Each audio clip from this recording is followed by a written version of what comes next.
Joining us in the studio, we are pleased to welcome back Robert McSween and local author and cancer survivor John Mara, joined by cancer survivor Teresa DiNallo. We're going to be talking about an event that's taking place tonight at the Mayfield Village Community Center. It's called Don't Just Survive, Thrive. And we're going to talk about how you can actually cope with cancer. It does not have to be a death sentence. Welcome back to WINT, everybody. Thank you. All right, Rob, let's start with you. This event tonight at Mayfield Village Community Center, it's at 6 o'clock and it runs till 9 o'clock, features something unusual in terms of a way for people to monitor how they're doing physically. Even if you don't have cancer, but might prevent cancer. Tell us a little bit about this latest way to this latest tool in the arsenal. So we're all being told to participate in prevention education, and our doctors always say, eat healthy and exercise, but what does that really mean, and what can you see? Yeah, how do you monitor the results of that? How do you know if you're being effective? And so here, for the first time, we have the use of a biophotonic laser scanner from Pharmanex.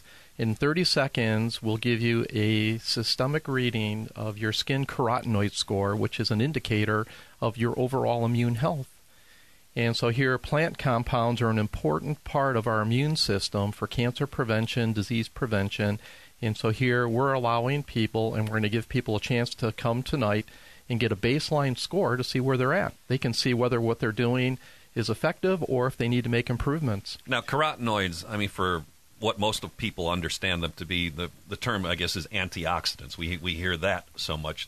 More people are probably familiar with that term. So what we're checking for are the colors of the foods we eat. Spices, herbs, fruits, and vegetables, all those different colors are very complex chemicals that are part of the immune system. They neutralize free radicals that can cause DNA damage.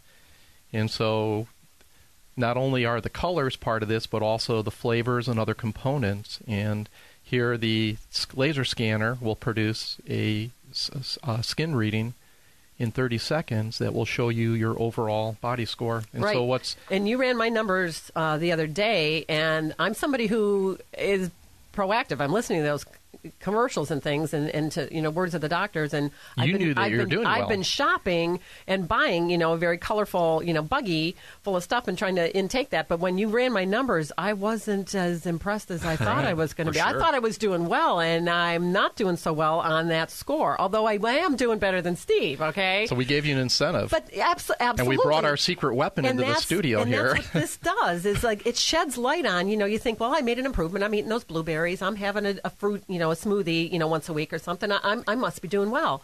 And it's really eye-opening. So, well, Teresa DiNallo is a cancer survivor, and she's going to tell us a little bit about her story and how this new technology is helping her in her fight. Teresa, first of all, congratulations on what you've been able to accomplish so far. Give us a quick thumbnail about what happened in your life and where you're at now. What's your experience?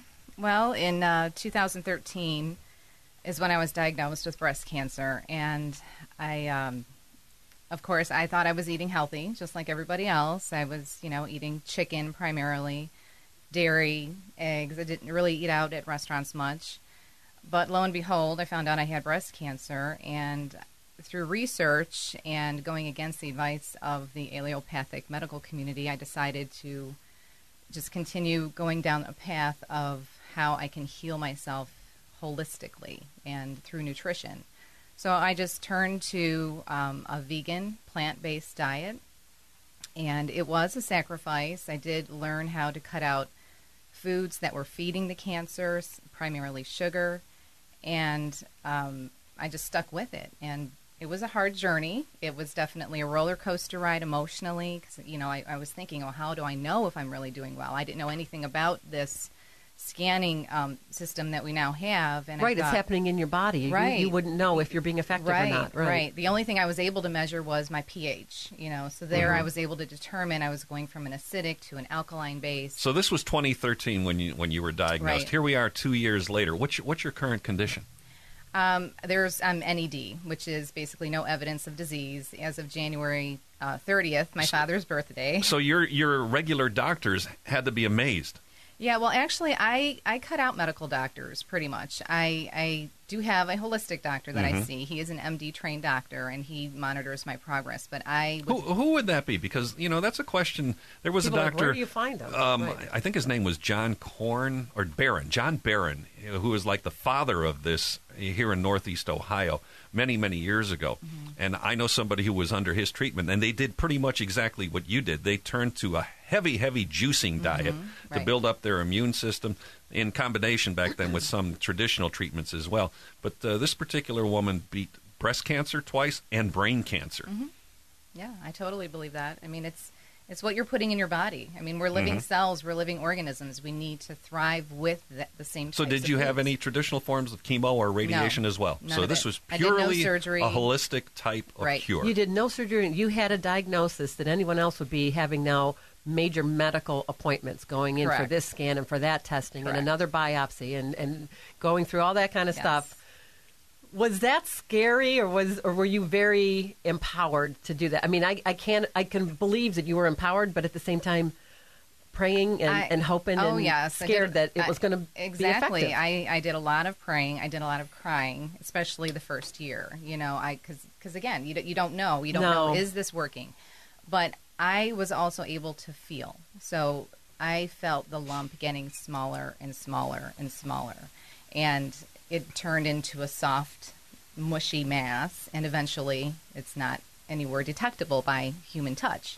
So I was very nervous and very skeptical at first, but I kept reading. I kept educating myself. And the more I read, the more empowered I became. And the more, honestly, the more upset I became, because we as a community we've been lied to. We have not been given full truth. That's what they Right, talk we're about. not being Cancer is a educated. business today. It is a business. It's a business. Absolutely. Yeah, and Big Pharma certainly doesn't want success stories like this to be talked about. So tell us what you do eat, and take us through a typical 1-minute summary of your daily food intake. Tell us first what your score is. Right. Well, okay, Save that so incentive. before I even heard about the scanning, I obviously over 2 years now I've been doing my diet, and I came in for the first time. My score was at 77,000. Whoa! That's higher than Dr. Oz at 75. Yes, Yeah. and this was on June 5th. So tonight I'll be getting another scan. So you have no idea what your scan was when you were first diagnosed Right. or pre-cancer, Right. but it was probably like the average American, somewhere between 20 and 30,000, where the average Right. American sees. Monday, Dr. Moore and I went into the Cleveland Clinic Oncology Department, and we scanned a friend that was just diagnosed with cancer, and she was at 20,000. And so now she Which has is a ripe baseline. environment for the cancer to be growing. Right. Okay, All right, so when you're Teresa, 77, again. you're cutting it off. Yeah. So Take us through your how did daily you get to that number? your daily diet. Well, for instance, like this morning, I had a 16-ounce fresh squeezed juice, and that had kale, carrots, cucumbers, celery, you name it. Lots of green vegetables. Lots of greens. How do you make that taste good? Lemon.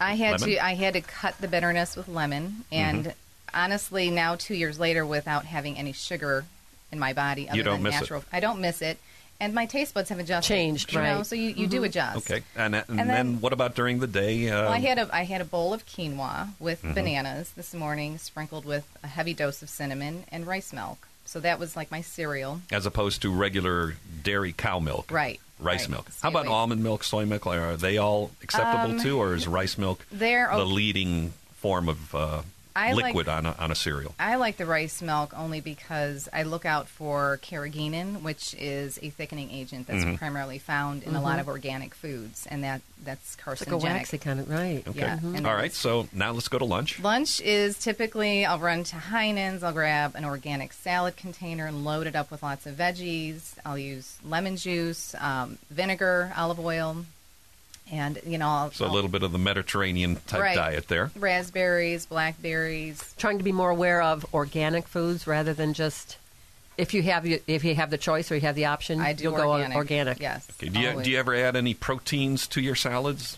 Well, believe it or not, your salad does have a lot of protein. Well, I'm saying typically in terms of what people would consider like a Meat. a meat or No. anything like that, or a fish, or do you eat any? So you're any, going any vegan, seafood?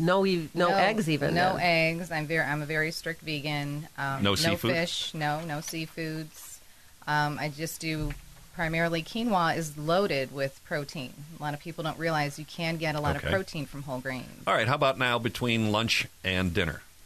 Lunch and dinner, I'll snack on fruit. Raspberries, blackberries, hummus. Okay, and then take us into dinner, which is the main meal for a lot of people. Dinner, it can be anything. I'm Italian, so I have to have my pasta, but I only do brown rice pasta. Brown rice pasta, okay. Yes, I'll do stir fries, vegetable stir fries, soup. So this does not sound like it's a gross, yucky diet that most people. No, and she's full vegan. I mean, you could Right. go vegetarian and have some fish and things in there then too, right? Or eggs, It could be a cheating vegan like right. John over here. right. Instead of having your red meat, just stay with like salmon and things like that. Well, we've only Still got be a couple eating of very minutes healthy. left, so let's talk about tonight's event at the Mayfield Village Community Center. John, you want to jump in there and talk about what we can expect tonight? Sure. What we can expect is basically we are going to talk about. I'll give a brief description of how I beat my cancer. Also, Teresa will give hers, and then also Susie Whalen. She's another cancer survivor that basically she was faced with the same thing. They wanted to do chemo and radiation. She had a lobectomy, but she chose not to, and with nutrition now is doing phenomenal. It's poignant to have people living and breathing, standing right in front of you that are cancer-free, and they did it themselves through eating and just making your choices of what not to be eating. Then we're going to Teresa's going to give a presentation about nutrition and about the GMOs and how it harms the body and so forth, similar to what we talked about today. And then also she'll go into depth about her story, and then we're going to do the testing throughout, the carotenoid testing, which will be a Get your baseline. number. We're going to show the Dr. Oz video. By the way, everyone can go to my website, cancerescapee.com. There'll be information there about where the event is. There's a Dr. Oz video there you can see. And then people again, should you can also pick contact up us. your book that is called Cause, Cure, and Cancer Free, How I Became a Cancer Escapee by John Mara. And you can go to the website, cancerescapee.com. And testing today, that'll be available as well, Rob? Yes, so we'll be scanning everybody, and this is an opportunity for everybody to become part of a national movement on Know Your Score. And any cost for the scan tonight? It's going to be free. Absolutely. We want everybody folks, walking you've out with gotta a do number. this. It empowers you to know, how much work. Yeah, I'm that you taking need this to do. seriously now. That I'm getting a little bit older and feeling some aches and pains and things, and You can do something fortunately, about it. haven't been diagnosed with cancer. But just from the standpoint, I think this has got to just help you feel better overall. Yes. Small changes can make a big difference, All right. and this is prevention. Well, tonight at the Mayfield Village Community Center from 6 until 9 p.m., you should stop by. Take a listen to these cancer survivor stories called Don't Just Survive, Thrive. Real, live cancer survivors who beat cancer, not through the typical surgeries and chemos and things, but on their own with the help of God, I guess you might say, because Mother Nature and God created all of these foods that so many of our medicines are Food and from, should God, be, food should be from coming God's from. garden. There you go. Yep. All right. Well, continued success, good health, and look forward to seeing you tonight. Thank you. Great. Thank All you. right. John Mara, Robert McSween, and Teresa Donallo. You should be there tonight, 6 o'clock at the Mayfield Village Community Center. Don't just survive, thrive. I'm Steve Newman. I'm Linda Uhas.